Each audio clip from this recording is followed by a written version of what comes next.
Hey, what's up, fellas? I'm Ryan, a certified strength and conditioning specialist from theworkoutcorner.com, and you know what today is. It is a great day for working out and answering some of your questions. It was exactly what I do here every Monday. I pick the top 3 questions from the comment box below. Winner of the best question gets free access to my 80/20 toolkit, where I teach you everything you need to know to build a lean, muscular body. So let's jump into our first question.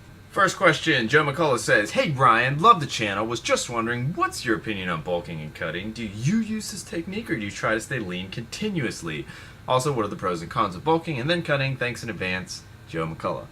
Well, sneaking in a little more than one question there, eh, Joe? Well, I do kind of like the bulking and cutting approach. There's no right or wrong way. I'll tell you why I like that, and I generally follow it. Because I view it as just seasons, and because after a while, when you've been bulking, you're doing a lot more different things in terms of your training and your food intake than you are when you're cutting, and you can it just gets boring. So after you've been bulking for a while, then it's nice to cut, and yeah, you can stay lean. During the summer, I try and stay. You're just kind of lean, so I'm not really trying to like put on mass or get super crazy cutting. It's just more of a lean mix. But these are such one of the big problems when you read this kind of stuff online is these are such broad terms, right? What does bulking mean? Does that mean you just eat everything in front of you and get really fat? Well, no, that's not how I define it. So this is where a lot of confusion comes in on the internet, is that we have these generic terms like eating healthy, bulking, cutting, getting ripped, stuff that there's no way to measure it. So when I say, yes, I like to bulk and then cut, that may mean something different to you, and it's not a good or bad thing. It's just something you have to be aware of as you're going out getting knowledge or information from other people. Alright, hope it helps.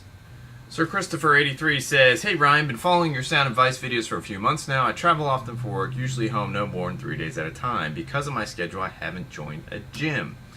I want to get serious about adding muscle now. Do I need to join a gym? Do you believe guys can add mass with home bodyweight workouts? Thanks, Chris."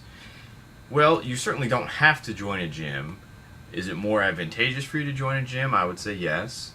The one challenge you have to be aware of, or caution you have to be aware of working out at home, is it's very easy because you're at home. That environment is naturally a relaxing environment. So when you're at home, you're naturally just want to chill and hang out, and it can be very easy to think, oh well, I'll just work out at home. It's so convenient because I'm already there. And then when push comes to shove, it never doesn't happen very often because your mind is just not trained that the home is a serious workout place. If you have a separate room or something in the house, sometimes that can help alleviate that.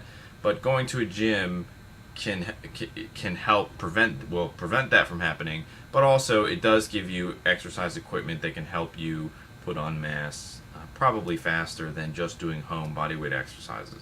But you can certainly accomplish it just doing home bodyweight workouts. Google YouTube.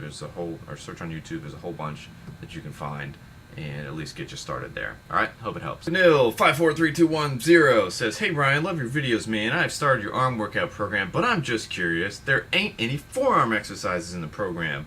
My forearms are too small, so how often should I train them, and could you suggest good exercises for that? Cheers, mate." Well, great question.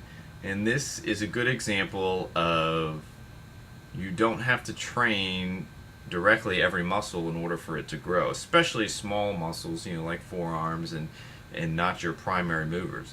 And actually, your forearms are going to get a plenty good workout if you follow my stand-up arm workout program, because there are deadlifts in there, and deadlifts are a great exercise for building your forearms in addition to your core and your just overall muscle mass. So this is a good, our body is designed to work as a system. And muscles don't operate independently. Your bicep doesn't operate by itself. The tricep is on the other side, and so they're kind of conflicting or supporting forces.